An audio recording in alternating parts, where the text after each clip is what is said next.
أعوذ بالله من الشيطان الرجيم بسم الله الرحمن الرحيم وما خلقت الجن والإنس إلا ليعبدون ما أريد منهم من رزق وما أريد أن يطعمون إن الله هو الرزاق ذو القوة المتين فإن للذين ظلموا ذنوبا مثل ذنوب أصحابهم فلا يستعجلون فويل للذين كفروا من يومهم الذي يوعظون صدق الله العظيم. దీని యొక్క అర్థభావం ఏమిటి అంటే, నేను మానవులను జిన్నాతులను కేవలం నా ఆరాధన కొరకు మాత్రమే సృష్టించాను అనే విషయం చెప్పబడతాను. మా ఉరీదు మిన్హుం మిర్ రిజ్కిన్ వమా ఉరీదు అన్ యుత్ఇమూన్. నేను వారి నుండి ఎలాంటి ఉపాధిని కోరను, వాళ్ళు నాకు అన్నం పెట్టాలని నేను కోరను. ఇప్పుడు మనకేమర్థమవుతుంది దీని విషయంలో? మానవులను జిన్నాతులను కేవలం అల్లాహ్ను ఆరాధించడానికే పుట్టించారు అనే విషయం ఒకటి.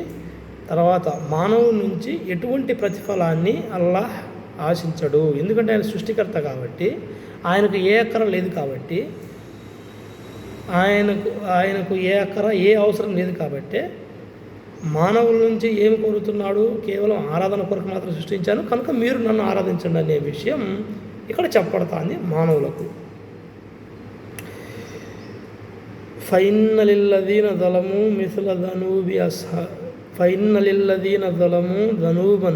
مثل ذنوب أصحابهم فلا يستعجلون.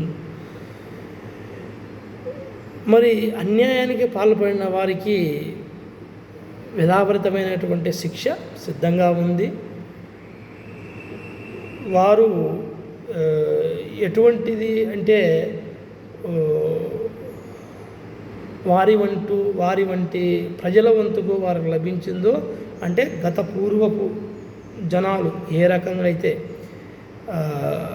శిక్షకు గురయ్యారో అటువంటి శిక్షే వారిపై విరుచుకుపడుతుంది అనే విషయం చెప్పబడతాను. ఫైన్న లిల్లదీన ظلموا ذنوبا مثل ذنوب أصحابهم فلا يستعجلون. కావున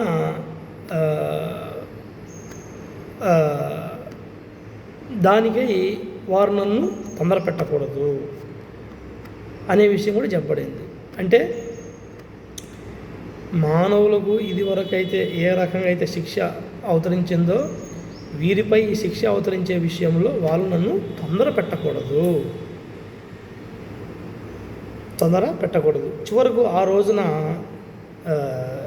ఫవైలుల్ లిల్లదీన కఫరు మిన్ యౌమిహిముల్లదీ యూఅదూన్. ఆ రోజున అవిశ్వాసానికి పాల్పడిన వారికి వినాశనం అనేది కలుగుతుంది. ఆ వినాశం కలుగుతుంది కాబట్టే ఆ రోజున గురించి ఇప్పుడు వారిని భయపెట్టడం జరుగుతోంది.